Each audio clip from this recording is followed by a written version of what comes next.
LLB பண்ணலான்னு இருக்கேன் uncle. So economic and financial crime இது பண்ணுறது ஒரு கேர்ளாக பண்ணுறது ஓகேவா அங்கிள்? ஓகேம்மா.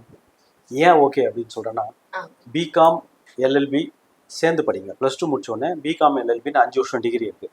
அதை முடிக்கும்போது உங்களுக்கு காமர்ஸ்னா என்ன, அக்கௌண்ட்ஸ்னா என்னன்னு தெரிஞ்சிடும், ஃபினான்ஸ்னா என்னன்னு தெரியும், லாவும் தெரிஞ்சிடும்.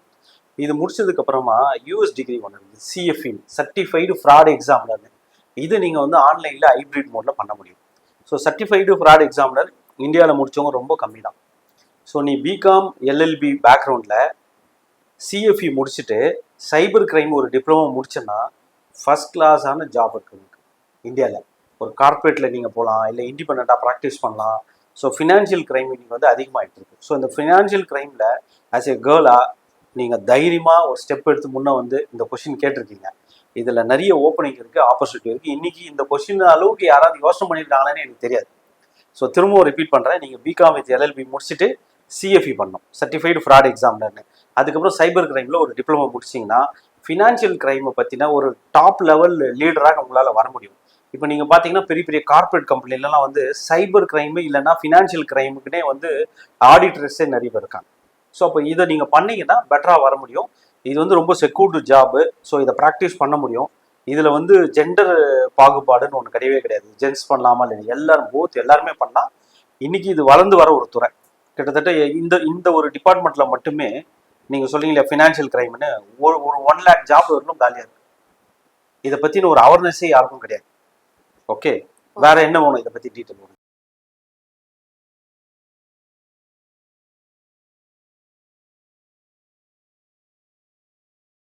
இப்போ நான் பிஸ்னஸ் பண்ண போகிறேன் அங்கிள். பிகாம் பண்ணுறது பெஸ்ட்டா இல்லை பிபிஏ பண்ணுறது பெஸ்ட்டா அங்கிள்? இப்போ பிஸ்னஸ் பண்ணணும்னு முடிவு பண்ணிட்டு வச்சுக்கேன்.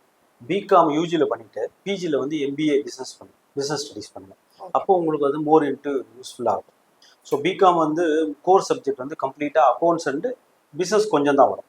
எம்பிஏல வந்து பிஸ்னஸை டீட்டெயிலாக நீங்கள் ஸ்டடி பண்ணலாம். அதனால் நீங்கள் வந்து பிகாம் இல்லாமையும் பிஸ்னஸ் பண்ணுறது தப்பு என்ன பொறுத்தவரை. ஏன்னா பேசிக்காக ஃபினான்ஸ் அண்ட் அக்கௌண்ட்ஸ் தெரிஞ்சிருக்கணும். அப்போ தான் வந்து சக்ஸஸ்ஃபுல்லாக நம்மளால் ப்ராஃபிட்டை ஏர்ன் பண்ண முடியும் பிஸ்னஸில். ஸோ அக்கௌண்ட்ஸே எனக்கு தெரியாது, வெறும் பிஸ்னஸ் மட்டும் தான் பண்ண போகிறேன் அப்படின்னா அந்த மாதிரி வெறும் பிஸ்னஸ் மட்டும் தெரிஞ்சு நிறைய பேர் வந்து ஃபெயிலியர் ஆனவங்களும் இருக்காங்க. ஸோ அதனால் என்னோட அட்வைஸ் என்னன்னா, யூஜியில் பிகாம் பண்ணுங்கள், பிஜியில் எம்பிஏ வந்து பிஸ்னஸ் ஸ்டடீஸ் பண்ணுங்கள். அது உங்களுக்கு பெட்டராக இருக்கும். உங்களோட பிஸ்னஸை நெக்ஸ்ட் லெவல் எடுக்கும்போது ரொம்ப யூஸ்ஃபுல்லாக இருக்கும். அங்கிள் இப்போ ஃபேமிலியோட பிஸ்னஸை நம்ம எடுத்து பண்ணும்போது அதுக்கு என்னென்ன அங்கிள் நம்ம படிக்கணும்? நம்ம ஃபேமிலி பிஸ்னஸ்ன்னும் போது நம்ம கவனிக்க வேண்டிய விஷயம் நிறைய இருக்குது. இப்போ ஒரு ட்ரேடிங் பிஸ்னஸ் பண்ணுறாங்க, அப்பா வாங்கி விற்கிறாரு ஒரு பொருள் அப்படின்னும் போது நம்ம பேசிக்காக வந்து ஒரு அப்பா பிஸ்னஸ் நம்ம எடுத்து பண்ண போகிறோம் அப்படின்னும் போது நான் சொன்ன மாதிரி ஒரு அக்கௌண்ட்ஸ் அண்ட் ஆடிட்டு ஃபினான்ஸை பற்றி தெரிஞ்சுது பேசிக்காக ஒரு பிகாமோ, அப்புறம் பிஸ்னஸ் மேனேஜ்மெண்ட்டுக்கு எம்பிஏல வந்து ஒரு பிஸ்னஸ் மேனேஜ்மெண்ட் எடுத்தால் ஒரு ட்ரேடிங் பிஸ்னஸை மேனேஜ் பண்ணிட்டு போயிட முடியும். வேறு டெக்னிக்கலாக இருக்கிறாங்க வச்சுங்க. சப்போஸ் வந்து ஒரு சர்வீஸ் இண்டஸ்ட்ரீஸில் இருக்காங்க.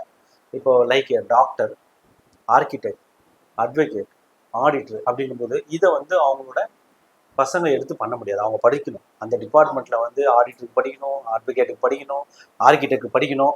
இது படிக்காமல் ப்ரொஃபஷனலாக அப்பாவோட பிஸ்னஸ் நம்ம எடுக்க முடியாது. அப்பா ப்ரொஃபஷனல் போது அப்போ நம்ம அவங்களோட அடுத்த ஜென்ரேஷன் அதை படித்தா மட்டும்தான் நம்ம எடுக்க முடியும். வேற இதே நீங்கள் ஒரு கடை பிஸ்னஸ் நடத்துறீங்கன்னும் போது அதுக்கு என்ன டிகிரி முடிச்சாலும் நீ அப்பா கூட உட்காந்து ட்ரைனிங் எடுத்துக்கலாம். கிளியரா? ஸோ இப்போ இதை நம்ம முதல்ல பிரித்து பார்க்கணும். ப்ரொஃபஷனல் அப்பா பண்ணுற பிஸ்னஸ் ப்ரொஃபஷனலாக இருந்தால் நம்மளும் ப்ரொஃபஷனலுக்கு படிக்கணும். வேற அது வந்து ஒரு ட்ரேடிங் பிஸ்னஸாக இருந்ததுன்னா நம்ம படிக்க தேவையில்ல. ஒரு பிகாமோ ஒரு எம்பிஏ ஃபைனான்ஸ் முடிச்சுட்டு இல்லை எம்பிஏ பிஸ்னஸ் அட்மினிஸ்ட்ரேஷன் முடிச்சுட்டு நம்ம போய் அதை டேக் ஓவர் பண்ணிக்கலாம் அப்பா பிஸ்னஸை கூட. இதே நீங்கள் இன்னொரு விஷயம் நீங்கள் பார்த்தீங்க வச்சிங்களேன், ரொம்ப சிம்பிளான ஒரு விஷயம். பெரிய பெரிய பிஸ்னஸ் ஓனர்ஸ்லாம் பார்த்தீங்கன்னா அவங்களோட சன்னையோ டாட்டரையோ ஒரு பிஸ்னஸ்க்கு எடுத்துகிட்டு வராங்க. லைக் ஒரு ரிலையன்ஸு இல்லை ஒரு அதானி குரூப்பு இல்லை வந்து ஒரு HUCL அந்த மாதிரிலாம் பார்க்கும்போது அவங்களாம் வந்து இந்த மாதிரிலாம் ட்ரெயின் அப் பண்ணிலாம் எடுத்துகிட்டு வர மாட்டாங்க. அவங்க ஒரு சில விஷயங்கள் கோராக ட்ரெயின் அப் பண்ணுவாங்க. என்னென்னா மேனேஜிங் ரொம்ப முக்கியம், மணி மேனேஜிங் ரொம்ப முக்கியம். எந்த பிஸ்னஸில் இன்வெஸ்ட் பண்ணால் அந்த அமௌண்ட் வந்து மல்டிபிள் ஆகும், இதை தான் அவங்க மெயினாக ஃபோக்கஸ் பண்ணுவாங்க. மேனேஜிங் எந்த பிஸ்னஸ் ரன்னிங்கில் இருக்கோ சக்ஸஸ்ஃபுல்லாக ப்ராஃபிட் வருமோ அந்த பிஸ்னஸ் தான் இன்வெஸ்ட் பண்ணுவாங்க. அதில் ரைட்டான பர்சனை எடுத்து வந்து உட்கார வைப்பாங்க, ஒரு சிஇஓவா. இதெல்லாம் கூறாக எடுத்து அவங்க பண்ணுவாங்க. அவங்க வந்து நம்ம பண்ணுற மாதிரி பேசிக்லேருந்து பிஸ்னஸ் பண்ண மாட்டாங்க, கற்றுக்க மாட்டாங்க. கிளியரா? ஏன் அப்படின்னா ஒரு டாப் லெவலில் பண்ணும்போது பிஸ்னஸ் பீப்புள் வந்து இதை தான் மெயினாக பார்ப்பாங்க. எந்த பர்சனை ஒரு சிஇஓ உட்கார வச்சா கரெக்டாக ரன் பண்ணுவார் அந்த பிஸ்னஸை, அடுத்து அந்த பிஸ்னஸ் சக்ஸஸ்ஃபுல்லாக ப்ராஃபிட் வருமா வராதா, இதை அனலைஸ் பண்ணக்கூடிய கேப்பபிலிட்டியான விஷயங்களை மட்டும்தான் அவங்க ஸ்டடி பண்ணுவாங்க. வேற சின்ன லெவல்ல இருக்கும்போது நம்ம அப்பா கிட்ட இருந்து கத்துக்கினாவே போதும், அதுக்கு தனியா ஸ்டடிஸ்லாம் பண்ண வேண்டிய அவசியம் இருக்காது.